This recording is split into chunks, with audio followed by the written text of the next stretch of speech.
ഇവിടെ എത്ര മണിക്കൂർ പഠിക്കുന്നു എന്നതിലല്ല കാര്യം, എത്രമാത്രം എഫക്റ്റീവ് ആയിട്ട് പഠിക്കുന്നു എന്നതാണ്.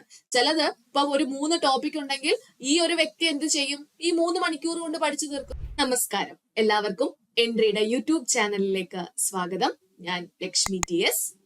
യൂണിഫോം ജോലി ആഗ്രഹിക്കുന്ന എല്ലാവരുടെയും സ്വപ്നമാണ് SI പോസ്റ്റ്. സോ നമ്മുടെ PSC SI പോസ്റ്റിലേക്ക് വേണ്ടുന്ന ആ ഒരു റിക്രൂട്ട്മെന്റ് നടത്താനായിട്ട് പോവുകയാണ്. അതിന്റെ ആദ്യ ഘട്ടം എന്നോണം നമ്മുടെ ഡിഗ്രി പ്രിലിംസ് പരീക്ഷ കഴിഞ്ഞിട്ടുണ്ടായിരുന്നു. ഓക്കെ, അപ്പൊ ഒരു മിനിമം ഒരു 50, 60, 70 റേഞ്ചിലൊക്കെ മാർക്ക് വാങ്ങിയിട്ടുള്ളവരാണെങ്കിൽ എന്തായാലും എല്ലാവരും ഈ ഒരു പരീക്ഷയ്ക്ക്, മെയിൻസ് പരീക്ഷയ്ക്ക് വേണ്ടിയിട്ട് തയ്യാറെടുപ്പുകൾ ആരംഭിച്ചിട്ടുണ്ടായിരിക്കും. അപ്പൊ നിങ്ങളുടെ മുന്നിലേക്ക് പല പല പോസ്റ്റുകളാണ് വരുന്നത്. LST സെക്രട്ടറി വരുന്നുണ്ട്, അതുപോലെ തന്നെ SI പരീക്ഷ വരുന്നുണ്ട്, വിവിധ മെയിൻസ് പരീക്ഷകളാണ്. സോ നിങ്ങൾ ആദ്യം ചെയ്യേണ്ടത് എന്താണ്, നിങ്ങൾക്ക് അനുയോജ്യമായിട്ട് തോന്നുന്ന പരീക്ഷ ചൂസ് ചെയ്യുക എന്നതാണ്. അതായത് നമുക്ക് എല്ലാ പരീക്ഷയും ഒറ്റയടിക്ക് പ്രിപ്പയർ ചെയ്തുകൊണ്ട് പോയാല് നമുക്ക് എന്ത് ചെയ്യാൻ പറ്റത്തില്ല, ഒരു എക്സാമിനെ ഫോക്കസ് ചെയ്ത് പോയി നമുക്കത് നേടാൻ കിട്ടിയില്ല എന്ന് വരാം. കാരണം എന്താണ്, ഓരോ പരീക്ഷകളുടെയും സിലബസ് എന്ന് പറയുന്നത് വ്യത്യസ്തമാണ്. LST സെക്രട്ടറി ഒരു ഹൈ റാങ്ക് പൊസിഷൻ ആണ്, ഒരു നല്ല ഒരു പോസ്റ്റ് ആണ്. സോ അതിലേക്ക് എത്താനുള്ള കടമ്പ എന്ന് പറയുന്നത് കുറച്ച് അധികം പോർഷൻസ് നമുക്ക് അവിടെ പഠിക്കേണ്ടതായിട്ടുണ്ട്. ഫസ്റ്റ് പേപ്പറും സെക്കൻഡ് പേപ്പറും ഒക്കെ നമുക്ക് അവിടെ ആവശ്യമായിട്ടുണ്ട്. അതുപോലെ തന്നെ ഒട്ടും ആ ഒരു പോസ്റ്റിൽ നിന്ന് ഒട്ടും കുറവല്ലാതെ തന്നെ ഉള്ള ഒരു പോസ്റ്റാണ് SI പരീക്ഷ. പക്ഷെ SI എന്നുള്ള ആ ഒരു ജോലി അതികാഠിന്യമേറിയ ജോലിയാണ്, ഭയങ്കര തലവേദനയുള്ള ജോലിയാണ് എന്ന് പറഞ്ഞ് കുറെ ആൾക്കാർ എന്ത് ചെയ്യും, നേരെ മറ്റുള്ള പരീക്ഷകൾക്ക് തയ്യാറെടുക്കാനായിട്ട് പോകും. സോ ഈ പരീക്ഷകൾക്ക് തയ്യാറെടുക്കുന്നവർക്ക് അതൊരു ആഡഡ് അഡ്വാൻറ്റേജ് ആണ്. കുറെ പേര് എന്ത് ചെയ്യും, അങ്ങോട്ടേക്ക് പോകുമ്പോൾ നമുക്ക് ബാക്കിയുള്ള ആൾക്കാരായിരിക്കും നിങ്ങൾ കൂടെ കോമ്പീറ്റ് ചെയ്യാനായിട്ട് വരുന്നത്. സോ ഈ ഒരു പോസ്റ്റിനെ ഇഷ്ടപ്പെട്ട് അത് കിട്ടണം, നേടണം എന്നുള്ള വാശിയിൽ ഒരുപാട് നാളായിട്ട് ശ്രമിക്കുന്ന ഒരുപാട് പേര് ഈ ഒരു പരീക്ഷയ്ക്ക് തയ്യാറെടുപ്പുകൾ ആരംഭിച്ചിട്ടുണ്ട് അല്ലെ. അപ്പോ അവർക്ക് വേണ്ടിയിട്ട് കുറച്ച് കാര്യങ്ങൾ നമ്മൾ ഈ ഒരു എക്സാമുമായി ബന്ധപ്പെട്ട് കുറച്ച് കാര്യങ്ങൾ ഡിസ്കസ് ചെയ്യാനായിട്ട് പോവുകയാണ്. ഓക്കെ, അപ്പോ ആദ്യം തന്നെ SI എന്ന് പറയുന്നത് സബ് ഇൻസ്പെക്ടർ ഓഫ് പോലീസ് ആണ് അല്ലെ. അതായത് ഒരു സ്റ്റേഷന്റെ ഏറ്റവും ഉയർന്ന പോസ്റ്റിലേക്ക് എത്താൻ പറ്റുന്ന വളരെ ഇമ്പോർട്ടന്റ് ആയിട്ടുള്ള, വളരെ പവർഫുൾ ആയിട്ടുള്ള ഒരു പോസ്റ്റാണ് SI എന്ന് പറയുന്നത് അല്ലെ. അപ്പോ കുറെ പേര്, നമ്മുടെ താഴെ ഒരുപാട് പേര്, ഒരുപാട് ജോലിക്കാര്, അവരെല്ലാരും നമ്മളെ സല്യൂട്ട് ചെയ്യുന്നു. ആ ഒരു നമ്മൾ അവർക്ക് വേണ്ടിയിട്ടുള്ള സർവീസുകൾ പ്രൊവൈഡ് ചെയ്യുന്നു. ആ ഒരു രീതിയിൽ ഇപ്പൊ ഒരു സിവിൽ സർവീസ് ഒക്കെ സ്വപ്നം കണ്ടിട്ടുള്ള ആൾക്കാർക്കൊക്കെ, IPS ഒക്കെ ആഗ്രഹിക്കുന്ന ആൾക്കാർക്കൊക്കെ അതിന്റെ ഒരു രണ്ടാം ഘട്ടം എന്നുള്ള രീതിയിൽ നേടാൻ പറ്റുന്ന ഒരു ജോലിയാണ് ഈ ഒരു SI പോസ്റ്റ് എന്ന് പറയുന്നത് അല്ലെ. അപ്പോ ഈ ഒരു പോസ്റ്റിന്റെ ഡിഗ്നിറ്റി എന്ന് പറയുന്നത് വളരെ വളരെ നിങ്ങൾ വിചാരിക്കുന്നതിലും അപ്പുറമാണ്. ഒരു സ്റ്റേഷൻ പരിധി, ഒരു ഫുൾ ഒരു പരിധി മൊത്തം നിങ്ങളുടെ കൺട്രോളിൽ ആകുന്നതൊന്ന് ആലോചിച്ച് നോക്കിക്കേ. നിങ്ങൾ അവർക്ക് വേണ്ടിയിട്ട് സർവീസ് പ്രൊവൈഡ് ചെയ്യുന്നതൊന്ന് ആലോചിച്ച് നോക്കിക്കേ. സാധാരണ ജനങ്ങളുടെ ജീവിതത്തിലേക്ക് ഇറങ്ങിച്ചെന്ന് അവരുടെ വിഷമതകളൊക്കെ മാറ്റിക്കൊടുത്ത് അവർക്ക് വേണ്ടുന്ന സൊല്യൂഷൻസ് ഒക്കെ കണ്ടുപിടിച്ച് അങ്ങനെ പല കാര്യങ്ങൾക്ക് നിങ്ങൾക്ക് ഇടപെടാൻ പറ്റുന്ന ഒരു പോസ്റ്റാണ് ഈ ഒരു SI എന്ന് പറയുന്നത് അല്ലെ. അപ്പോ ഈ ഒരു SI എന്ന് പറയുമ്പോൾ ഇത് നിങ്ങൾ ഡയറക്റ്റ് SI ആയിട്ട് പോവുകയാണ്. ഇനി അല്ലാതെ നമ്മുടെ CPO പരീക്ഷ എഴുതി CPO ആയിട്ട് വരുന്ന വ്യക്തികളും പിന്നീട് ഒരു 10-25 വർഷം ആകുമ്പോഴത്തേക്കും ഈ ഒരു SI റാങ്കിലേക്ക് വരാറുണ്ട്. അവരെന്താണ്, അവർ ഗ്രേഡ് SIമാരായിരിക്കും. അവര് ആ ഒരു എക്സ്പീരിയൻസ് വെച്ചിട്ടായിരിക്കും അവർ SI ആകുന്നത്. പക്ഷെ നിങ്ങൾ എന്ന് പറയുന്നത് എന്താണ്, ഡയറക്റ്റ് SI ആകാനായിട്ട് പോവുകയാണ്. ഡയറക്റ്റ് റിക്രൂട്ട്മെന്റ് ആണ്, ഡയറക്റ്റ് പോസ്റ്റ് ആണ്. ഓക്കെ, അപ്പൊ അത് തമ്മിലുള്ള ഒരു വ്യത്യാസം വരും. നിങ്ങളായിരിക്കും കുറച്ച് കഴിയുമ്പോൾ SI ഒരു 7-8 വർഷം എക്സ്പീരിയൻസ് ആയി കഴിയുമ്പോൾ അവിടുത്തെ വേക്കൻസി അനുസരിച്ച് നിങ്ങൾക്ക് എന്താകാം, ആ ഒരു സ്റ്റേഷന്റെ CI ആകാനായിട്ട് സാധിക്കും അല്ലെ. അപ്പൊ നമുക്കറിയാം പണ്ട് ആ ഒരു സ്റ്റേഷന്റെ SHO എന്ന് പറയുന്നത് ആരായിരുന്നു, SI ആയിരുന്നു. എന്നാൽ ഇപ്പോഴത്തെ ഒരു സ്റ്റേഷൻ, ഒരു പോലീസ് സ്റ്റേഷന്റെ SHO എന്ന് പറയുന്നത് ആരാണ്, CI ആണ് അല്ലെ. അപ്പോ ഈ SI ആണ് പിന്നീട് ആരായിട്ട് മാറുന്നത്, കുറച്ച് എക്സ്പീരിയൻസ്ഡ് ഒക്കെ ആയി കഴിയുമ്പോഴത്തേക്കും അവിടെ വേക്കൻസി വരുമ്പോഴത്തേക്കും അവരെ എന്ത് ചെയ്യുന്നു, CI ആയിട്ട് പ്രൊമോട്ട് ചെയ്യും. സോ നിങ്ങൾ ആ ഒരു പവറിലേക്ക് എത്താൻ വേണ്ടിയിട്ട് പോവുകയാണ്. ഓക്കെ, അപ്പൊ അതിന്റെ ആ ഒരു കടമ്പ എന്ന് പറയുന്നത് നിങ്ങളുടെ മുന്നിലുള്ളത് ഈ ഒരു മെയിൻസ് പരീക്ഷയാണ്. SI മെയിൻസ് പരീക്ഷ നിങ്ങളുടെ മുന്നിൽ ഒരു വലിയൊരു കടമ്പയായിട്ടുണ്ട്. ആ കടമ്പ നല്ലതുപോലെ ക്രാക്ക് ചെയ്താൽ മാത്രമേ നിങ്ങൾക്ക് ആ ഒരു സ്വപ്ന ജോലിയിലേക്ക് എത്താനായിട്ട് സാധിക്കുകയുള്ളൂ അല്ലെ. അപ്പോ ആ ഒരു പ്രിപ്പറേഷൻ സ്റ്റാർട്ട് ചെയ്യുന്ന സമയത്ത് നിങ്ങൾ അറിഞ്ഞിരിക്കേണ്ടുന്ന കുറച്ച് കാര്യങ്ങളുണ്ട്. ഓക്കെ, ശ്രദ്ധിച്ചിരിക്കേണ്ട കുറച്ച് കാര്യങ്ങളുണ്ട്. അതാണ് നമ്മൾ ഇന്ന് ഡിസ്കസ് ചെയ്യാനായിട്ട് പോകുന്നത്. ഓക്കെ, അപ്പോ എന്തായാലും പ്രിപ്പറേഷൻ ഒക്കെ സ്റ്റാർട്ട് ചെയ്തിട്ടുണ്ടായിരിക്കും. അവിടെ നിങ്ങൾ പ്രിപ്പറേഷൻ എന്ന് പറയുമ്പോൾ കുറച്ചു പേർക്ക് എന്താണ് ഒരു കട്ട് ഓഫ് കിട്ടോ ഇല്ലയോ എന്ന് പ്രതീക്ഷിച്ച് നിൽക്കുന്ന ഒരു വിഭാഗം ആൾക്കാരുണ്ട്. ഓക്കെ, അപ്പൊ അവരോട് പറയുകയാണ്, നിങ്ങൾ പിന്നീട് റിസൾട്ട് വന്നിട്ട് പ്രിപ്പറേഷൻ സ്റ്റാർട്ട് ചെയ്യാം എന്ന് പറഞ്ഞിരിക്കേണ്ട. നമുക്ക് പറയാൻ പറ്റത്തില്ല, ചിലപ്പം എക്സാമിന് 1 മാസം മുമ്പോ 2 മാസം മുമ്പോ ഒക്കെ ആയിരിക്കും റിസൾട്ട് വരുന്നത്. ഈ റിസൾട്ട് വരുമ്പോഴത്തേക്കും ചിലപ്പോൾ നിങ്ങൾ അതിനകത്ത് ഇൻക്ലൂഡ് ആയി കഴിഞ്ഞാൽ നിങ്ങൾ പ്രിപ്പറേഷൻ സ്റ്റാർട്ട് ചെയ്തിട്ടില്ല എങ്കിൽ ഓൾറെഡി സ്റ്റാർട്ട് ചെയ്തിട്ടുള്ള കുറെ വ്യക്തികൾ ഉണ്ടാകും, കുറെ പേഴ്സൺസ് ഉണ്ടാകും. സോ അവരുമായിട്ടും കോമ്പീറ്റ് ചെയ്യുന്നതിന്റെ ആ ഒരു കട്ടി എന്ത് ചെയ്യും, കൂടും.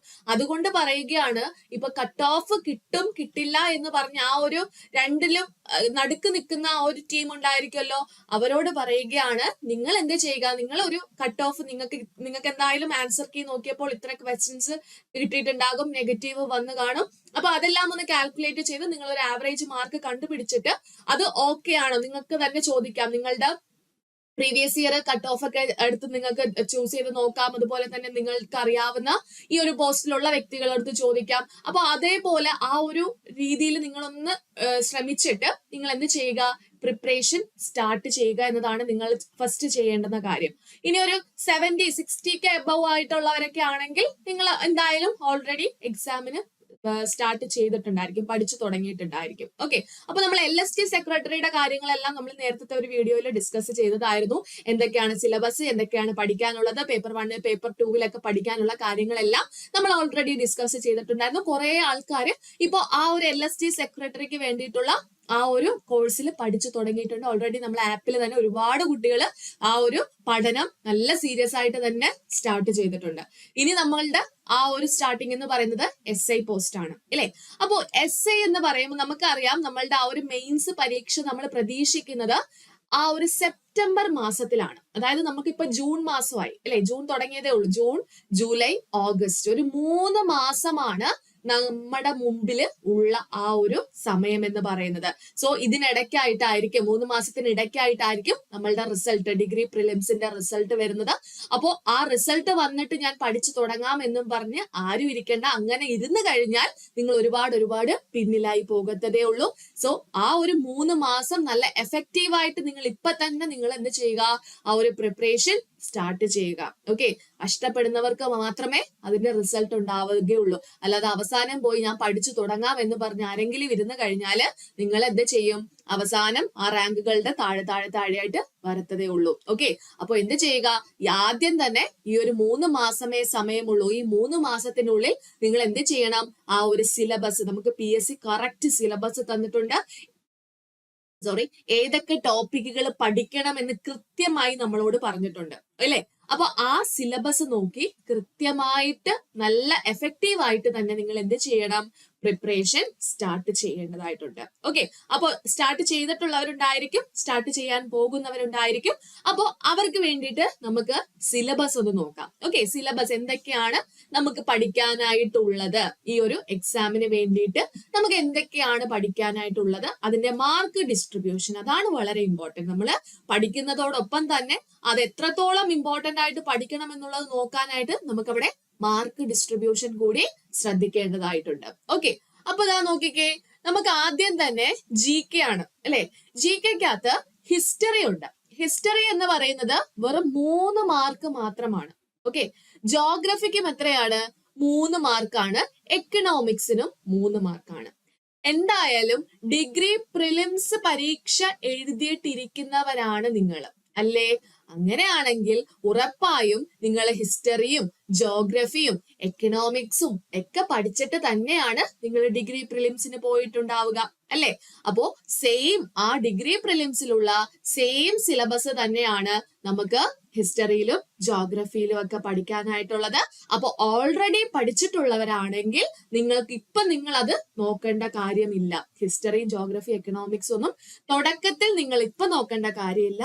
എക്സാം അടുക്കുന്ന സമയമാകുമ്പോൾ 1-2 മാസത്തിന് മുമ്പായിട്ട് എന്ത് ചെയ്താൽ മതി, ആ പഠിച്ച കാര്യങ്ങൾ ഓൾറെഡി നിങ്ങൾ പഠിച്ചിട്ടിരിക്കുന്നവരാണ്, നിങ്ങളുടെ കയ്യിൽ അതിന്റെ നോട്ട്സും കാര്യങ്ങളും എല്ലാം ഉണ്ടായിരിക്കും. അപ്പോൾ ആ ഒരു പോർഷൻ മാത്രം നിങ്ങൾ ആ ഒരു സമയമാകുമ്പോൾ പഠിച്ചാൽ മതി. ഓക്കെ, ഇനി അടുത്ത ഒരു കേസിലേക്ക് വരുമ്പോഴത്തേക്കും ഇവിടെ എന്താണ്, കേരള ഗവേണൻസ് എന്നുള്ള ഒരു ടോപ്പിക് ഉണ്ട്. അത് നമ്മളുടെ മിക്കപ്പോഴും 10th എക്സാമിനും ഡിഗ്രി ലെവൽ എക്സാമിനും ഒക്കെ നമുക്ക് വരുന്ന ഒരു സബ്ജക്ട് തന്നെയാണ് ഈ കേരള ഗവേണൻസ് എന്ന് പറയുന്നത്, അല്ലെ? പക്ഷെ ഇവിടെ നമ്മുടെ ഈ ഒരു പരീക്ഷയുടെ കേരള ഗവേണൻസിന്റെ സിലബസ് നോക്കിയാൽ കുറച്ച് ടോപ്പിക്കുകൾ അതിനകത്ത് അഡീഷണൽ ആയിട്ട് നമ്മളുടെ ഈ ഒരു ജോലിയുടെ സ്വഭാവവുമായി ബന്ധപ്പെട്ട് കുറച്ച് ടോപ്പിക്കുകൾ അഡീഷണൽ ആയിട്ട് പറയുന്നുണ്ട്. സോ നമുക്ക് ആ ടോപ്പിക്കുകൾ കൂടി ആഡ് ചെയ്ത് പഠിക്കണം. പഠിച്ചാൽ നമുക്ക് കിട്ടാൻ പോകുന്ന മാർക്ക് എന്ന് പറയുന്നത് 5 മാർക്കാണ്. ഈ 5 മാർക്ക് വളരെ ഇമ്പോർട്ടന്റ് ആണ്. നമുക്ക് ഓരോ മാർക്കും ഇമ്പോർട്ടന്റ് ആണ്. അതനുസരിച്ചിട്ടായിരിക്കും നമ്മളുടെ ആ ഒരു റാങ്കും കാര്യങ്ങളും ഒക്കെ വരുന്നത്. അതുകൊണ്ട് തന്നെ Kerala governance and system of administration എന്നുള്ള ആ ഒരു ടോപ്പിക്കില് നമുക്ക് 5 മാർക്ക് നേടിയെടുക്കണം. അതൊക്കെ നമുക്ക് ഏതൊക്കെ സിലബസ് ആണ്, ഏതൊക്കെ ടോപ്പിക്കുകളാണ് അതിൽ വരുന്നത് എന്ന് നോക്കാം. അതിന് മുമ്പായിട്ട് ബാക്കി സബ്ജക്റ്റിലേക്ക് കൂടെ നോക്കിയിട്ട് പോകാം. അടുത്തത് എന്താണ്, life science and public health ആണ്. അതും നമ്മൾ ഓൾറെഡി ബാക്കിയുള്ള പരീക്ഷകൾക്കൊക്കെ വരുന്ന കോമൺ സിലബസ് തന്നെയാണ്. അവിടെ നോക്കിക്കേ, 6 മാർക്കാണ് പറഞ്ഞിട്ടുള്ളത്. 6 മാർക്ക് നമുക്ക് നേടിയെടുക്കാൻ സാധിക്കും. ഏത് ടോപ്പിക്ക് പഠിച്ചാലാണ്? Life science and public health പഠിച്ചാല്. ഓക്കെ ആണോ? അപ്പോ നിങ്ങൾ ഈ ഒരു ടോപ്പിക്കുകൾ ഹിസ്റ്ററി, ജോഗ്രഫി, എക്കണോമിക്സ് അവിടെ നിർത്തിയിരിക്കുക. നിങ്ങൾ ഏതിനൊക്കെയാണ് ഫോക്കസ് ചെയ്യേണ്ടത്? തുടക്കത്തിൽ തന്നെ ഫോക്കസ് ചെയ്യേണ്ടത് 1 Kerala governance, 2 life science. Life science already പഠിച്ചിട്ടുള്ളവരാണെങ്കിൽ നിങ്ങൾ അത് ലാസ്റ്റ് റിവിഷനിലേക്ക് വച്ചാൽ മതി. ഓക്കെ, ഇവിടെ വരുന്ന മറ്റൊരു അഡ്വാൻറ്റേജ് എന്താണെന്ന് അറിയാമോ? മറ്റുള്ള പരീക്ഷകൾക്ക് കറണ്ട് അഫയേഴ്സിന് 10ഉം 20 മാർക്കിനൊക്കെ ചോദിക്കുമ്പോൾ ഇവിടെ നമുക്ക് കറണ്ട് അഫയേഴ്സ് വെറും 5 മാർക്കിനുള്ളത് പഠിച്ചാൽ മതി. ഓക്കെ, എന്തായാലും ഡിഗ്രി പ്രിലിംസിന് നിങ്ങൾ 10 മാർക്കിനൊക്കെ കറണ്ട് അഫയേഴ്സ് പഠിച്ചിട്ട് പോയവരായിരിക്കുമല്ലോ. അതുവരെ കറണ്ട് അഫയേഴ്സ് നിങ്ങൾ ഓക്കെ ആയിരിക്കും. സോ ആ ഒരു ഗ്യാപ്പിന് വരുന്ന അല്ലെങ്കിൽ ആ ഒരു കറണ്ട് അഫയേഴ്സ് തന്നെ നിങ്ങൾ ഒന്നുകൂടെ ഒന്ന് റിവൈസ് ചെയ്ത് പഠിക്കുകയാണെങ്കിൽ ആ കറണ്ട് അഫയേഴ്സിലും നമുക്ക് 5 മാർക്ക് നേടാം. പിന്നെ വരുന്ന സിമ്പിൾ കാര്യം എന്ന് പറയുന്നത് മാത്സ്, ഇംഗ്ലീഷ്, മലയാളം. ഓക്കെ, അത് എല്ലാ പരീക്ഷകൾക്കും കോമൺ ആയിട്ടുള്ള സിലബസ് ആണ്. സെയിം സിലബസ് ആണ്. ഒരു വട്ടം പഠിച്ചു വെച്ചിട്ടുള്ളവരാണെങ്കിൽ എല്ലാ പരീക്ഷകൾക്കും എടുത്തൊന്ന് റിവൈസ് ചെയ്തിട്ട് പോയാൽ തന്നെ ഈ ഒരു 30 മാർക്ക് നമുക്ക് ഈസി ആയിട്ട് നേടിയെടുക്കാൻ സാധിക്കും, അല്ലെ? അപ്പോൾ കമ്പാരിറ്റീവ്ലി മറ്റുള്ള മെയിൻസ് പരീക്ഷകളുടെ സിലബസ് നോക്കുകയാണെങ്കിൽ ഈ ഒരു SI പരീക്ഷയുടെ സിലബസ് എന്ന് പറയുന്നത് കുറച്ച് ഈസി ആയിട്ടുള്ള സിലബസ് ആണ്. അവിടെ നിങ്ങൾ പുതിയതായിട്ട് പഠിക്കേണ്ടത് ഒരു 45 മാർക്കിനുള്ള സ്പെഷ്യൽ ടോപ്പിക് ആണ്. ഈ പരീക്ഷയ്ക്ക് മറ്റുള്ള സബ്ജക്റ്റുകളെക്കാളും നിങ്ങൾ ആദ്യം മുതൽ ഈ ഒരു 3 മാസത്തിന്റെ തുടക്കം മുതൽ പഠിച്ചു തുടങ്ങേണ്ടുന്ന ഒരു സബ്ജക്റ്റ് ആണ് ഈ സ്പെഷ്യൽ ടോപ്പിക് എന്ന് പറയുന്നത്. അത് മാത്രമല്ല, ഈ സ്പെഷ്യൽ ടോപ്പിക് വെറുതെ അല്ല അവർ തന്നിട്ടുള്ളത്. ഇത് നിങ്ങൾ ജോലിയിലേക്ക് പ്രവേശിക്കുന്ന സമയത്ത് പല സാഹചര്യങ്ങളിൽ, ട്രെയിനിങ് പീരീഡിലായിക്കോട്ടെ മറ്റുള്ള സാഹചര്യങ്ങളിലായിക്കോട്ടെ, നിങ്ങൾക്ക് ആവശ്യമായിട്ട് വരുന്ന കാര്യങ്ങൾ മാത്രമാണ് അവിടെ സ്പെഷ്യൽ ടോപ്പിക് ആയിട്ട് പറയുന്നത്. നമുക്കറിയാം CPOയുടെ സ്പെഷ്യൽ ടോപ്പിക് എന്ന് പറയുന്നത് കുറെ കാര്യങ്ങളുണ്ട്. എന്നാൽ ഒരു CPO ആകുന്ന വ്യക്തി അറിഞ്ഞിരിക്കേണ്ടതിനേക്കാൾ കൂടുതൽ കാര്യങ്ങളാണ് ഒരു SI അറിഞ്ഞിരിക്കേണ്ടത്, അല്ലെ? അപ്പൊ ആ SI അറിഞ്ഞിരിക്കേണ്ട ഇമ്പോർട്ടന്റ് ആയിട്ടുള്ള കുറെ കാര്യങ്ങൾ ഉൾപ്പെടുത്തിക്കൊണ്ടാണ് PSC എന്ത് ചെയ്തിട്ടുള്ളത്? നമ്മുടെ സ്പെഷ്യൽ ടോപ്പിക് തന്നിട്ടുള്ളത്. ഓക്കെ, അപ്പോ സ്പെഷ്യൽ ടോപ്പിക്കിനോടൊപ്പം തന്നെ എന്തും തന്നിട്ടുണ്ട്? ഇന്ത്യൻ കോൺസ്റ്റിറ്റ്യൂഷൻ എന്നുള്ള ആ ഒരു ഏരിയയും തന്നിട്ടുണ്ട്. നമ്മുടെ ഭരണഘടന പാലിച്ചുകൊണ്ടുള്ള ഒരു അഡ്മിനിസ്ട്രേഷൻ ആണ് നടത്തേണ്ടത്, അല്ലെ? അവിടെ ഭരണഘടന ലംഘിക്കാൻ പാടില്ല. അതുകൊണ്ട് തന്നെ ഭരണഘടനയിൽ എന്തൊക്കെയാണ് പറഞ്ഞിട്ടുള്ളത് എന്നുള്ള കാര്യങ്ങളെല്ലാം നമ്മൾ പഠിച്ചിട്ട് വേണം ആ ഒരു പോസ്റ്റിലേക്ക് എത്താനായിട്ട്. ഓക്കെ, അപ്പോ നോക്കിക്കേ, സ്പെഷ്യൽ ടോപ്പിക് എന്ന് പറയുമ്പോൾ subject related to the nature of duty of the post. ഈ ഒരു ജോലി സ്വഭാവവുമായി ബന്ധപ്പെട്ട ആ ഒരു സബ്ജക്റ്റ് ആണ് നമുക്ക് അവിടെ തന്നിട്ടുള്ളത്. അതുപോലെ തന്നെ അതിനോടൊപ്പം തന്നെ ഇൻക്ലൂഡിങ് ഇന്ത്യൻ കോൺസ്റ്റിറ്റ്യൂഷൻ എന്ന് കൂടി തന്നിട്ടുണ്ട്. അപ്പൊ ഓൾറെഡി നമ്മൾ കോൺസ്റ്റിറ്റ്യൂഷൻ പല പരീക്ഷകൾക്ക് പഠിച്ചിട്ടുണ്ട്, എങ്കിലും അവിടെ കുറച്ചും കൂടെ അഡീഷണൽ ആയിട്ട് കോൺസ്റ്റിറ്റ്യൂഷനുമായിട്ട് റിലേറ്റ് ചെയ്ത് കാര്യങ്ങൾ നമുക്ക് പഠിക്കേണ്ടതായിട്ടുണ്ട്. അതുകൊണ്ട് തന്നെ എന്ത് ചെയ്യുക, ഈ 45 മാർക്ക് നിങ്ങൾ നല്ലതുപോലെ ടാർഗറ്റ് ചെയ്ത് പഠിക്കുക തന്നെ ചെയ്യുക. പഠിക്കാൻ ഒരുപാട് കാര്യങ്ങൾ ഉണ്ടായിരിക്കും, പക്ഷെ അത് പഠിച്ചു കഴിഞ്ഞാൽ നിങ്ങൾക്ക് എളുപ്പമായിരിക്കും. ഈസി ആയിട്ട് ഒരു 45-ൽ ഒരു 40-നും 45-നും ഇടയിലുള്ള മാർക്ക് നേടിയെടുക്കാൻ സാധിക്കും. അതിനോടൊപ്പം തന്നെ ബാക്കി ഈ ഒരു സബ്ജക്റ്റുകളൊക്കെ കിട്ടിക്കഴിഞ്ഞാൽ നമുക്ക് ബാക്കി മാർക്കുകളും സിമ്പിൾ ആയിട്ട് കിട്ടും അല്ലേ. അപ്പൊ നമുക്ക് ആ ഒരു റാങ്കിലേക്ക് ഈസി ആയിട്ട് എത്തിപ്പെടാനായിട്ട് സാധിക്കും. ഓക്കെ, അപ്പോ നമുക്കറിയാം, നമുക്ക് മറ്റുള്ള സബ്ജക്റ്റുകളെക്കാളും മറ്റുള്ള പോസ്റ്റുകളെക്കാളും ഈ ഒരു പരീക്ഷയ്ക്ക് സിമ്പിൾ ആയിട്ട് വരുന്ന ഒരു സിലബസ് തന്നെയാണ്, സിമ്പിൾ ആയിട്ടുള്ള ഒരു എക്സാം തന്നെയാണ് ഈ ഒരു SI പരീക്ഷ എന്ന് പറയുന്നത്. പക്ഷെ സിമ്പിൾ ആകണമെങ്കിൽ കൃത്യമായിട്ടുള്ള ഒരു പഠനം നിങ്ങൾക്ക് അത് നിങ്ങൾ ചെയ്തേ പറ്റത്തുള്ളൂ. അല്ലാതെ 3 മാസം കൊണ്ട് ഞാൻ ഇത് ആദ്യം തൊട്ട് അവസാനം വരെ പഠിക്കാം എന്നുള്ള രീതിയിൽ ഇരുന്ന് കഴിഞ്ഞാൽ 3 മാസമായാലും 6 മാസമായാലും ഈ ഒരു സിലബസ് നിങ്ങൾക്ക് കംപ്ലീറ്റ് ചെയ്യാൻ പറ്റത്തില്ല. പക്ഷെ കറക്റ്റ് ആയിട്ട് ഒരു കാര്യങ്ങൾ ഇവാലുവേറ്റ് ചെയ്ത് ഇതിനായിട്ടുള്ള സോഴ്സസ് ഒക്കെ എവിടെ നിന്നാണെന്നൊക്കെ മനസ്സിലാക്കി കൃത്യമായി പഠിക്കുന്ന ഒരാൾക്ക് വിത്തിൻ 2 മന്ത് തന്നെ നമുക്ക് എന്ത് ചെയ്യാം, ഈ ഒരു പോർഷൻസ് കംപ്ലീറ്റ് ചെയ്ത് അടുത്ത മാസം നമുക്ക് റിവിഷനും ചെയ്തിട്ട് എക്സാമിന് പോകാനായിട്ട് സാധിക്കും. ഓക്കെ, അപ്പൊ നമുക്ക് അതിലേക്ക് കടക്കാം. എന്തൊക്കെ കാര്യങ്ങളാണ് നമുക്ക് അവിടെ പ്രിപ്പറേഷനിൽ ശ്രദ്ധിക്കേണ്ടത് എന്നുള്ള കാര്യങ്ങളെല്ലാം നമ്മൾ അവസാനം പറയുന്നുണ്ട്. കുറെ ടിപ്സുകളും കാര്യങ്ങളും എല്ലാം നമ്മൾ ലാസ്റ്റ് പറയുന്നുണ്ട്. അതിനു മുമ്പായിട്ട് നമുക്ക് ഈ സ്പെഷ്യൽ ടോപ്പിക്കുകൾ എന്തൊക്കെയാണെന്ന് പഠിക്കാനുള്ളത് എന്ന് നോക്കണം. അതുപോലെ തന്നെ ഇമ്പോർട്ടന്റ് ആയിട്ടുള്ള മറ്റ് സബ്ജക്റ്റുകളും കൂടി നോക്കേണ്ടതായിട്ടുണ്ട്. ഓക്കെ, അപ്പൊ ഇവിടെ നമ്മൾ പറഞ്ഞു വന്നത്, ആദ്യം പറഞ്ഞത് കേരള ഗവേണൻസിന്റെ കാര്യമാണ് അല്ലെ. ഇവിടെ Kerala governance and system of administration എന്ന് പറഞ്ഞിട്ട് 5 മാർക്കാണ് കൊടുത്തിട്ടുള്ളത് അല്ലെ. 5 മാർക്കിനകത്ത് എന്തൊക്കെയാണ് നമുക്ക് പഠിക്കാനുള്ളത്? സാധാരണ കേരള ഗവേണൻസിൽ വരുന്ന Kerala state civil service, quasi judicial bodies, various കമ്മീഷൻസിനെ പറ്റി പഠിക്കണം. Basic facts of socio economic development, planning board, commercial planning policies, disaster management, watershed management, employment and labour, national rural employment programmes, land reforms, social welfare, social security, protection of women, children, senior citizen, ഇതൊക്കെയാണ് സാധാരണ കേരള ഗവേണൻസിനകത്ത് വരുന്നത് അല്ലെ. എന്നാൽ ഇതിനകത്ത് additional ആയിട്ട് കുറച്ച് കാര്യങ്ങൾ കൂടി ഈ ഒരു പോസ്റ്റുമായിട്ട് റിലേറ്റ് ചെയ്ത് സിസ്റ്റം ഓഫ് അഡ്മിനിസ്ട്രേഷൻ എന്നുള്ള ഏരിയയിൽ കുറച്ച് കാര്യങ്ങൾ കൂടി അഡീഷണൽ ആയിട്ട് അവർ ആഡ് ചെയ്തിട്ടുണ്ട്. സോ അത് നോക്കാതെ പോകരുത്.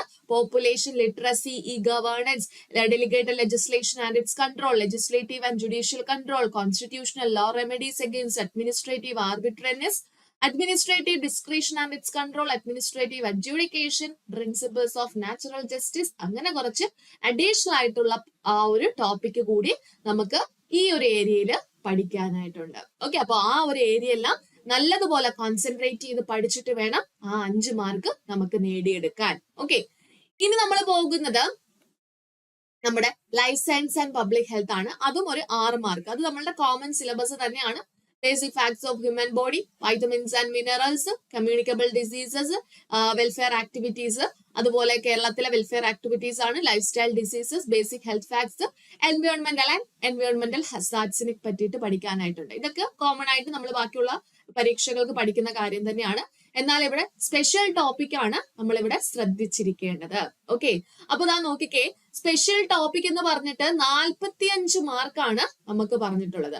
ഈ 45 മാർക്ക് നേടണമെങ്കിൽ നമ്മളൊരു 5 ഭാഗങ്ങൾ കൃത്യമായിട്ട് പഠിക്കണം. ഓക്കെ, 5 ഭാഗങ്ങൾ നോക്കിക്കേ. ആദ്യത്തെ ഭാഗം പാർട്ട് 1-ല് 5 മാർക്ക് നമുക്കുണ്ട്. ഓക്കെ, 5 മാർക്ക് നേടണമെങ്കിൽ നമുക്ക് ഒഫൻസസ് അഗെയിൻസ്റ്റ് പ്രോപ്പർട്ടി എന്നുള്ള ആ ഒരു ഏരിയ പഠിക്കണം. ഒഫൻസസ് അഗെയിൻസ്റ്റ് ബോഡി, അത് കറക്റ്റ് ആയിട്ട് അവര് സിലബസിൽ പറഞ്ഞിട്ടുണ്ട്. എന്തൊക്കെയാണ് കൃത്യമായിട്ട് ഏതൊക്കെ ടോപ്പിക്കുകളാണ് അതിനകത്ത് പഠിക്കേണ്ടത് എന്ന് കൃത്യമായിട്ട് അതിനകത്ത് പറയുന്നുണ്ട്. ഒഫൻസസ് അഗെയിൻസ്റ്റ് വുമൺ, അതിനകത്ത് സ്റ്റാൾക്കിങ്ങും അതുപോലെ പണിഷ്മെന്റ് ഫോർ റേപ്പും എന്താണ്, ആ പണിഷ്മെന്റ് ആണ് നമുക്ക് ഇവിടെ ഏറ്റവും കൂടുതൽ ഇമ്പോർട്ടന്റ് ആയിട്ട് വേണ്ടുന്നത്. ഓക്കെ, ഒരു SI പോസ്റ്റിൽ ഇരിക്കുന്ന ഏതൊരു വ്യക്തിയും അറിയണം എന്ത് ക്രൈം ചെയ്താൽ എന്ത് പണിഷ്മെന്റ് ആണ് കിട്ടുന്നത്. അല്ലാതെ ആ ഒരു സമയത്ത് ക്രൈം ചെയ്യുമ്പോൾ ഓടിപ്പോയി ബുക്ക് എടുത്ത് പഠിച്ചിട്ട് മറുപടി പറയാനായിട്ടുള്ള സമയം നമുക്ക് അവിടെ കിട്ടിയെന്ന് വരത്തില്ല അല്ലെ. അതുകൊണ്ട് തന്നെ ഒരു ആ ഒരു SI റാങ്കിലേക്ക് വരുന്ന ആ ഒരു വ്യക്തി കൃത്യമായി അറിഞ്ഞിരിക്കേണ്ട കുറെ കാര്യങ്ങളാണ് നമുക്ക് ഈ സ്പെഷ്യൽ ടോപ്പിക്കിലുള്ളത്. സോ ആ കാര്യങ്ങളെല്ലാം നമുക്ക് പാർട്ട് 1 പഠിക്കുകയാണെങ്കിൽ നമുക്ക് എന്ത് കിട്ടും? ആ ഒരു 5 മാർക്ക്. അതെന്താ? ഇത് നോക്കിക്കേ, offences by or against public servant. ഒരു പബ്ലിക് സർവന്റിന് എതിരായിട്ടോ അല്ലെങ്കിൽ ഒരു പബ്ലിക് സർവന്റ് എന്തെങ്കിലും ഒരു കുറ്റകൃത്യം ചെയ്താൽ അതിനുള്ള പണിഷ്മെന്റും കാര്യങ്ങളും എല്ലാം തന്നെ നമുക്ക് അവിടെ പഠിക്കേണ്ടതായിട്ടുണ്ട്. ഓക്കെ, അപ്പോ അതും അതുപോലെ തന്നെ അല്ലാതെയുള്ള ജനറൽ എക്സെപ്ഷണൽ കേസൊക്കെ കുറെ കാര്യങ്ങളാണ് നമുക്ക് ഈ ഒരു ഫസ്റ്റ് പാർട്ടിൽ 5 മാർക്കിന് വേണ്ടിയിട്ട് പഠിക്കാനുള്ളത്. ചിലപ്പം ഈ 5 മാർക്ക് എന്ന് പറയുന്നത് ഇതിൽ ഓരോ പാർട്ടിലും ചിലപ്പം ഇതിനകത്തുനിന്ന് ഒരു ക്വസ്റ്റ്യൻ ആയിരിക്കും വരുന്നത്, അതുപോലെ അടുത്ത ഒരു ഏരിയയിൽ നിന്നും ഒരു ക്വസ്റ്റ്യൻ ആയിരിക്കും വരുന്നത്, അങ്ങനെ ആയിരിക്കും വരുന്നത്. പക്ഷെ നമുക്ക് അതിൽ ഏത് ക്വസ്റ്റ്യൻ ആണ് വരുന്നതെന്ന് പറയാൻ പറ്റത്തില്ല. അതുകൊണ്ട് തന്നെ ആ ഒരു ഏരിയ ഫുള്ള് നല്ല വൃത്തിയായിട്ട് തന്നെ പഠിക്കേണ്ടതായിട്ടുണ്ട് അല്ലെ. അപ്പൊ അത് കഴിഞ്ഞു കഴിഞ്ഞാൽ നമ്മൾ നേരെ പോകുന്നത് പാർട്ട് 2 പാർട്ട് 2 5 മാർക്ക് തന്നെയാണ് പറയുന്നത്. അതും നമ്മളുടെ ഈ ഒരു ജോലിയുമായി ബന്ധപ്പെട്ട കുറച്ച് കാര്യങ്ങളാണ്. ഓരോന്നിന്റെയും ഡെഫിനിഷൻസ് പഠിക്കണം. എന്തിനാണ് ഇൻവെസ്റ്റിഗേഷൻ എന്നാൽ എന്താണ്, ഒഫൻസുകള്, വാറന്റ് കേസ് എന്താണ്, അതുപോലെ എന്താണ് ജുഡീഷ്യൽ പ്രൊസീഡിംഗ് എന്ന് പറയുമ്പോൾ എന്താണ്, അതിനെയൊക്കെ കുറിച്ചുള്ള കാര്യങ്ങൾ പഠിക്കണം. അറസ്റ്റുമായി ബന്ധപ്പെട്ട് ശ്രദ്ധിക്കേണ്ട കാര്യങ്ങളെല്ലാം നമുക്ക് അവിടെ പഠിക്കേണ്ടതായിട്ടുണ്ട്. അപ്പൊ അത് കുറച്ച് കാര്യങ്ങൾ പഠിച്ചു കഴിയുമ്പോൾ നമ്മൾ 2ാമത്തെ ഭാഗം കംപ്ലീറ്റ് ആകും. അവിടെ നിന്നും നമുക്ക് 5 ക്വസ്റ്റ്യൻസ് ആണ് പ്രതീക്ഷിക്കാനായിട്ട് പറ്റുന്നത് അല്ലെ. ഇനി പാർട്ട് 3 എന്ന് പറയുന്നതിനെ പല രീതിയിൽ ക്ലാസിഫൈ ചെയ്യുന്നുണ്ട്. പാർട്ട് 3 ഒന്നാമതായിട്ട് നമ്മൾ പഠിക്കുന്നത് IT ആക്ട് ആണ്. IT ആക്ട് വളരെ സിമ്പിൾ ആയിട്ടുള്ള ഒരു ആക്ട് ആണ്. ആദ്യം മുതൽ നിങ്ങൾ ഇപ്പം കമ്പ്യൂട്ടർ സയൻസ് ഒക്കെ ഡിഗ്രി പ്രിലിംസിനൊക്കെ കമ്പ്യൂട്ടർ സയൻസ് പഠിച്ചിട്ടുള്ളവരായിരിക്കും അല്ലെ. അപ്പൊ ആ കമ്പ്യൂട്ടർ സയൻസിനകത്ത് തന്നെ നമ്മൾ പഠിച്ചു പോയ കാര്യമാണ് ഈ ഒരു കാര്യം. അപ്പൊ ആ IT ആക്ട് പഠിക്കുകയാണെങ്കിൽ ഉറപ്പായും നമുക്ക് എത്ര മാർക്ക് കിട്ടും? 5 മാർക്ക് കിട്ടുന്നതാണ്. അത് കഴിഞ്ഞാൽ പാർട്ട് 3 2ാമത്തെ ഭാഗത്ത് നമുക്ക് പഠിക്കാനായിട്ടുള്ളത് റൈറ്റ് ടു ഇൻഫർമേഷൻ ആക്ട് ആണ്. അതും എല്ലാം പഠിക്കേണ്ട ആവശ്യമില്ല, വെറും 4 സെക്ഷനുകൾ മാത്രം പഠിച്ചാൽ മതി അല്ലെ. 4 സെക്ഷനുകൾ മാത്രം പഠിച്ചാൽ അതിൽ നിന്ന് തന്നെ 3 മാർക്കിനുള്ള ചോദ്യങ്ങൾ വരുമെന്നാണ് പറഞ്ഞിട്ടുള്ളത്. ഓക്കെ, അപ്പൊ ആ ഒരു ഏരിയയും നമുക്ക് കവർ ആകും. അതിനുശേഷം പാർട്ട് 3 3ാമത്തെ ഭാഗം, അതാണ് നമ്മൾ നേരത്തെ പറഞ്ഞ ഇന്ത്യൻ കോൺസ്റ്റിറ്റ്യൂഷൻ. ഓക്കെ, അപ്പോ Indian constitution special topic including Indian constitution എന്നാണ്. നോക്കിക്കേ, കോൺസ്റ്റിറ്റ്യൂഷൻ എത്ര മാർക്കാണ് അവർ പറഞ്ഞിട്ടുള്ളത്? 7 മാർക്കാണ് അല്ലെ. അത്രയ്ക്കും ഇമ്പോർട്ടന്റ് ആയിട്ടുള്ള ഒരു ഏരിയ ആണ് ഇന്ത്യൻ കോൺസ്റ്റിറ്റ്യൂഷൻ എന്ന് പറയുന്നത്. അതിനകത്ത് ഓരോ ഏരിയാസും കൃത്യമായി പറയുന്നുണ്ട്. ഓക്കെ, ഇതാ ഇവിടെ റിട്ടുകൾ എന്ന് പറഞ്ഞിട്ട് കൃത്യമായി പറയുന്നുണ്ട്. ഹേബിയസ് കോർപ്പസ് പഠിക്കണം, മാൻഡമസ് പഠിക്കണം, പ്രൊഹിബിഷൻ, സെർഷ്യോററി, കോവാറന്റോ, അങ്ങനെ കൃത്യമായിട്ട് കാര്യങ്ങളെല്ലാം പറയുന്നുണ്ട്. അതുപോലെ ഇതാ സ്ട്രക്ചർ ഓഫ് ഗവൺമെന്റിനകത്ത് യൂണിയൻ എക്സിക്യൂട്ടീവ് പഠിക്കണം, പാർലമെന്റിനെ പഠിക്കണം, ജുഡീഷ്യറിയെ പറ്റി പഠിക്കണം, മാത്രമല്ല സ്റ്റേറ്റ് എക്സിക്യൂട്ടീവിനെയും ലെജിസ്ലേറ്ററിനെയും ജുഡീഷ്യറിയെയും പറ്റി പഠിക്കണം.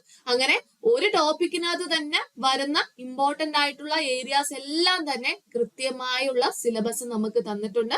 സോ അങ്ങനെ ഓരോ ഏരിയാസും എടുത്ത് പഠിച്ചു കഴിഞ്ഞാൽ നമുക്ക് 7 മാർക്കിനുള്ള, അതായത് 7 ചോദ്യങ്ങൾ നമുക്ക് ഈസി ആയിട്ട് ആൻസർ ചെയ്യാനായിട്ട് സാധിക്കും. അതാണ് പാർട്ട് 3 3ാമത്തെ ഭാഗം. അങ്ങനെ പാർട്ട് 3 എന്ന് പറയുന്നത് നമുക്ക് ഈസിയാണ്. അതായത് IT ആക്ട് ആണ്, ഒന്ന് RTI ആക്ട് ആണ്, ഒന്ന് കോൺസ്റ്റിറ്റ്യൂഷൻ ആണ്. ഓക്കെ, അത് പഠിച്ചു കഴിഞ്ഞാൽ, അത് ഓൾറെഡി പഠിച്ചിട്ടുള്ള കാര്യങ്ങളാണ് ഒരുവിധം കാര്യങ്ങളെല്ലാം തന്നെ. അത് നമ്മൾ ഒന്നും കൂടെ ഒന്ന് ശ്രദ്ധിച്ച് പഠിച്ചു കഴിഞ്ഞാൽ അതിനകത്തുള്ള ആ ഒരു മാർക്കെല്ലാം നമുക്ക് കിട്ടുന്നതായിരിക്കും. ഓക്കെ, അപ്പൊ ഓൾമോസ്റ്റ് 15 മാർക്ക് അല്ലെ. ഇതിനകത്ത് IT ആക്ടിന് 5 മാർക്കാണ്, അതുപോലെ RTI ആക്ടിന് 3 മാർക്കാണ് അല്ലെ. ഇന്ത്യൻ കോൺസ്റ്റിറ്റ്യൂഷന് 7 മാർക്കാണ്. അങ്ങനെ മൊത്തത്തിൽ ഒരു 15 മാർക്ക് നമുക്ക് ഈ 3ാമത്തെ ഭാഗത്ത് നിന്നും ഒപ്പിക്കാനായിട്ട് സാധിക്കും. അത് കഴിഞ്ഞാൽ 4ാമത്തെ ഭാഗത്തിലും ബേസിക്സ് ഓഫ് IT ആണ്. അതായത് ഇമെയിൽ എന്താണ്, സോഷ്യൽ മീഡിയയുടെ ഓരോ കാര്യങ്ങൾ പഠിക്കണം, ഓൺലൈൻ പോർട്ടൽസിനെ പറ്റിയിട്ട്, ബ്ലോഗ്സ്, ക്രിപ്റ്റോ കറൻസി, അങ്ങനെയുള്ള കുറച്ച് കാര്യങ്ങളാണ് നമുക്ക് ഈ ഒരു 4ാമത്തെ ഭാഗത്ത് പഠിക്കാനുള്ളത്. മാത്രമല്ല അവിടെ സൈബർ ക്രൈംസിനെ പറ്റിയിട്ട് കൂടി കൂടുതൽ ഡീറ്റെയിൽ ആയിട്ട് പഠിക്കേണ്ടതായിട്ടുണ്ട്. ഇപ്പൊ കൂടുതലായിട്ടും സൈബർ ക്രൈംസ് ആണ് നടക്കുന്നത് അല്ലെ. ഇപ്പൊ നിങ്ങൾ ഒരു സ്റ്റേഷനിലേക്ക് പോകുമ്പോൾ അവിടെ ഈ ഒരു സൈബർ ക്രൈമുമായി ബന്ധപ്പെട്ട കേസുകൾ വരും. ആ കേസുകളെല്ലാം കൈകാര്യം ചെയ്യണമെങ്കിൽ അതിനെക്കുറിച്ചുള്ള ബേസിക് നോളേജ് നിങ്ങൾക്ക് ഉണ്ടായിരിക്കണം. അപ്പൊ സൈബർ ക്രൈംസും ബേസിക്സ് ഓഫ് ITയും എല്ലാം പഠിച്ചു കഴിഞ്ഞാൽ അവിടെ 10 മാർക്കാണ് നമുക്ക് കിട്ടാനായിട്ട് പോകുന്നത്. ഓക്കെ, ഇനി ലാസ്റ്റ് പാർട്ടാണ് പാർട്ട് 5. അവിടെ നമ്മൾ സൈക്കോളജിയാണ് പഠിക്കേണ്ടത്. ഓക്കെ, അപ്പൊ സൈക്കോളജി എന്ന് പറയുമ്പോൾ 10 മാർക്കാണ് സൈക്കോളജിക്കുള്ളത്. Basics of human psychology. അതിനകത്ത് ഓരോ കാര്യങ്ങൾ എന്തൊക്കെയാണ് പഠിക്കേണ്ടത്, approach of human behaviour, cognitive process, അതുപോലെ ഇൻഡിവിജ്വൽ ഡിഫറൻസസ്, അങ്ങനെ ഓരോ കാര്യങ്ങളും നമ്മൾ കൃത്യമായിട്ട് പഠിക്കേണ്ടതുണ്ട്.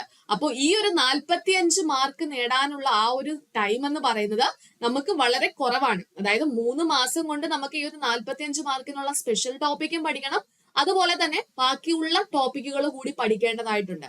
അപ്പോൾ ഇവിടെ നിങ്ങൾ സെൽഫ് പ്രിപ്പറേഷൻ ചെയ്യാം എന്ന് പറഞ്ഞ് ഇരുന്ന് കഴിഞ്ഞാല് നിങ്ങൾ ആ ഒരു കണ്ടന്റുകൾ കണ്ടുപിടിച്ച് അത് വായിച്ച് എടുത്ത് ഒക്കെ എടുക്കുമ്പോഴത്തേക്കും നിങ്ങളുടെ സമയം നഷ്ടമായിക്കൊണ്ടിരിക്കും. സോ നിങ്ങൾ എന്താ ചെയ്യേണ്ടതെന്ന് ചോദിച്ചാൽ, നിങ്ങൾ കറക്റ്റ് നിങ്ങൾക്ക് എവിടെ പോയി കഴിഞ്ഞാൽ ഇത് കൃത്യമായി പഠിച്ച് കംപ്ലീറ്റ് ചെയ്യാം എന്നുള്ള ആ ഒരു തീരുമാനം എടുക്കുക. ഇപ്പൊ എൻട്രിയിൽ തന്നെ നമ്മൾ ഓൾറെഡി കോഴ്സസ് സ്റ്റാർട്ട് ചെയ്തിട്ടുണ്ട്. അതേപോലെ തന്നെ നിങ്ങൾക്ക് എവിടെയാണോ, എൻട്രി ആണോ മറ്റേത് സോഴ്സ് ആയിക്കോട്ടെ, കൃത്യമായിട്ട് നിങ്ങൾക്ക് ആ ഒരു കാര്യങ്ങളെല്ലാം ഈ ഒരു സിലബസിൽ പഠിപ്പിക്കേണ്ട കാര്യങ്ങൾ മാത്രം ഉൾപ്പെടുത്തി കൃത്യമായി പഠിച്ചു പോകാൻ പറ്റുന്ന ഒരു വഴി നിങ്ങൾ ചൂസ് ചെയ്യുക എന്നുള്ളതാണ്. സെൽഫ് പ്രിപ്പറേഷൻ ഈ ഒരു കേസിൽ നല്ലതല്ല. ഓക്കെ, ഒരിക്കലും ഞാനത് സജസ്റ്റ് ചെയ്യത്തില്ല. കാരണം നമുക്കറിയാം സെൽഫ് പ്രിപ്പറേഷൻ എന്ന് പറയുമ്പോൾ നമ്മൾ ഓരോ ടോപ്പിക്കുകളായിട്ട് ബന്ധപ്പെട്ട് നമ്മൾ പഠിക്കാൻ തുടങ്ങും, അതിന്റെ സോഴ്സസ് കണ്ടുപിടിക്കും, അത് എവിടെ നിന്നൊക്കെ കളക്ട് ചെയ്യാൻ പറ്റും. ചിലപ്പോൾ നമ്മൾ കണ്ടുപിടിക്കുന്ന സോഴ്സസിൽ എന്തെങ്കിലും മിസ്റ്റേക്ക് കാണും, അല്ലെങ്കിൽ ചിലപ്പോൾ എന്തെങ്കിലും ചേഞ്ചസ് വരും, ചിലപ്പോൾ അത് മാത്രം പോരായിരിക്കും, കുറച്ചും കൂടി അഡീഷണൽ ആയിട്ടുള്ള കാര്യങ്ങൾ വേണമായിരിക്കും. അതൊന്നും നമുക്ക് അറിയത്തില്ല. നമ്മൾ സ്വന്തമായി പഠിക്കാൻ തുടങ്ങിയാലും നമുക്ക് ആ ഒരു നോളേജ് നമുക്ക് അറിയത്തില്ല. പക്ഷെ നിങ്ങളിപ്പോ ഒരു ക്ലാസ്സിൽ പോയി പഠിക്കുകയാണെങ്കിൽ ഉറപ്പായിട്ടും ആ കറക്റ്റ് ടീച്ചേഴ്സ് അതെല്ലാം ഇവാലുവേറ്റ് ചെയ്ത് അവര് ടൈം എടുക്കുന്നതിലും ബുദ്ധിമുട്ടില്ല. കാരണം അവര് പരീക്ഷയ്ക്ക് വേണ്ടിയിട്ട് പ്രിപ്പയർ ചെയ്യുന്നവരല്ല, അല്ലെ?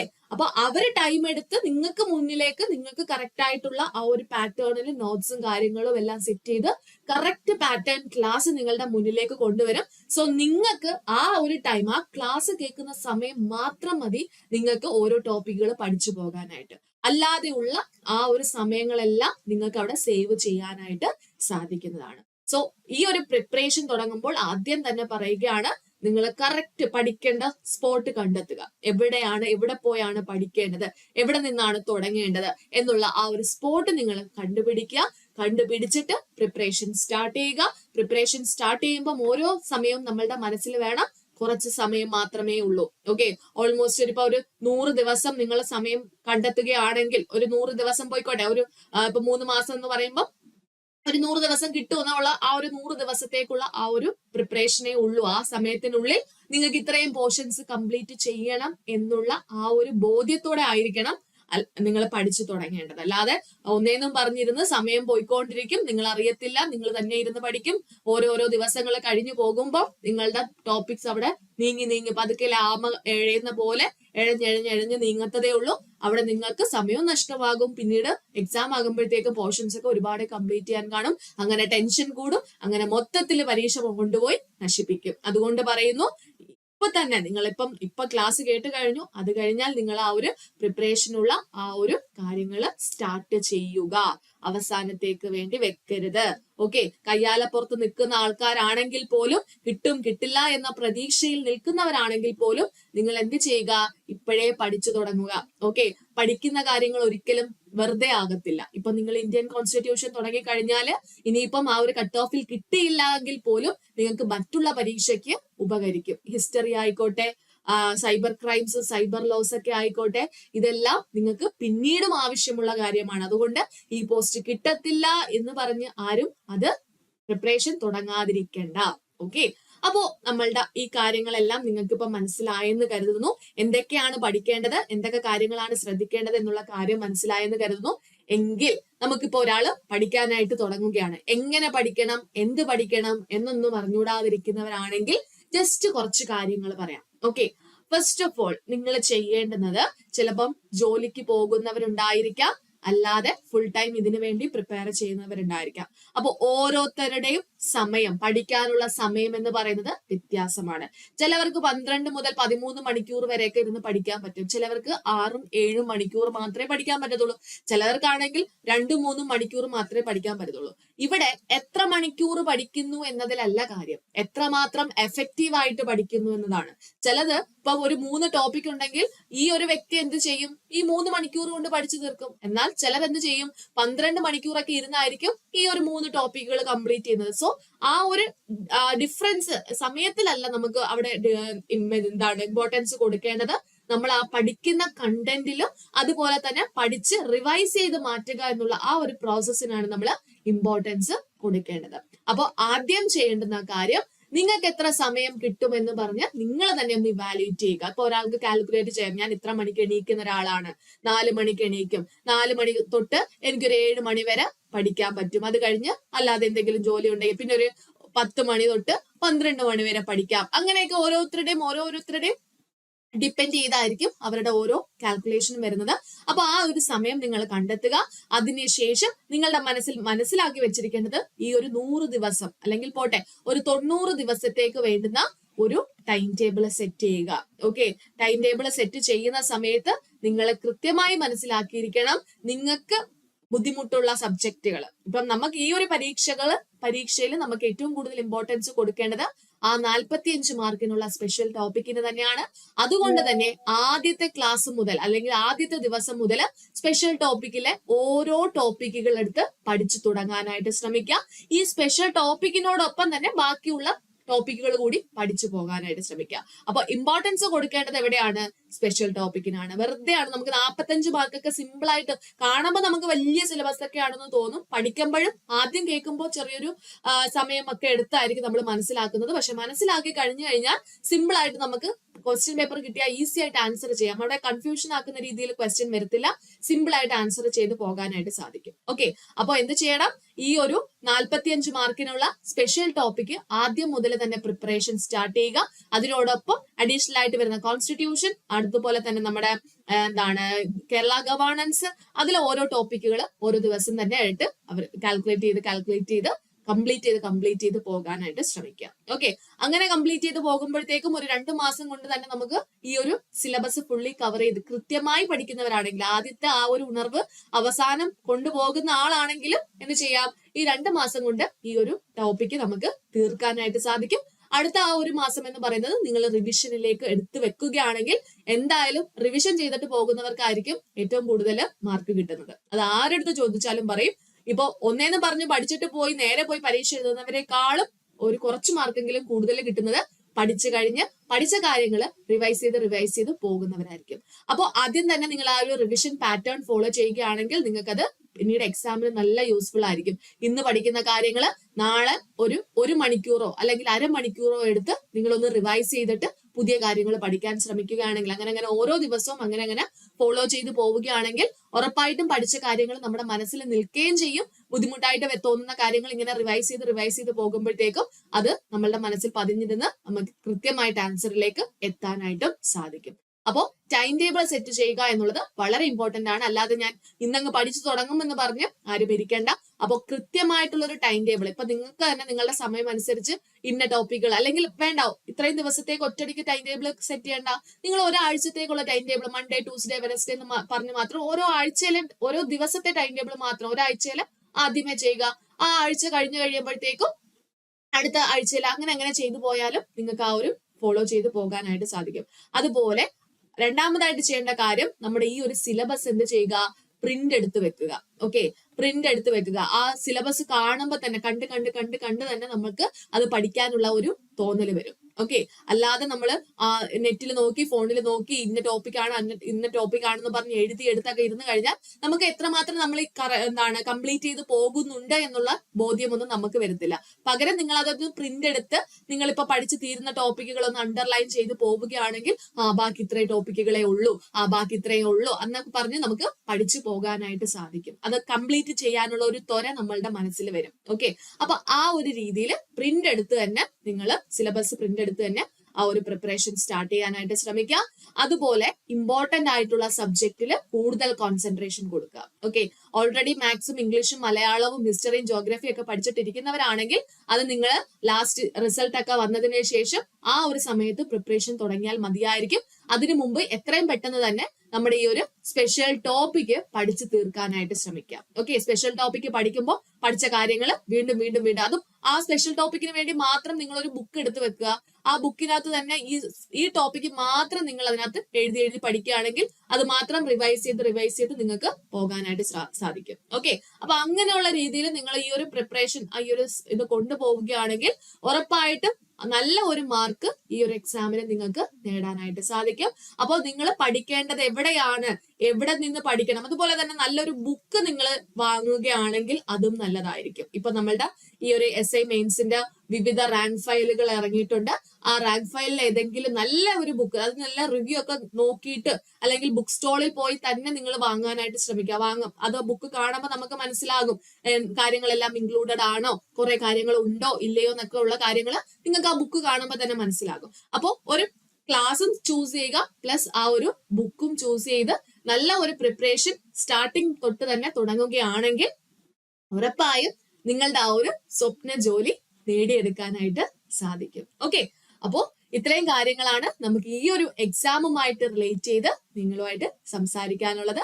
അപ്പോ ഈ ഒരു കാര്യങ്ങളെല്ലാം നിങ്ങളുടെ മനസ്സിൽ വെച്ചിട്ട് നിങ്ങൾ ഈ ഒരു പ്രിപ്പറേഷൻ നല്ല രീതിയിൽ തുടങ്ങുമെന്ന് കരുതുന്നു. അപ്പോൾ all the best and thank you.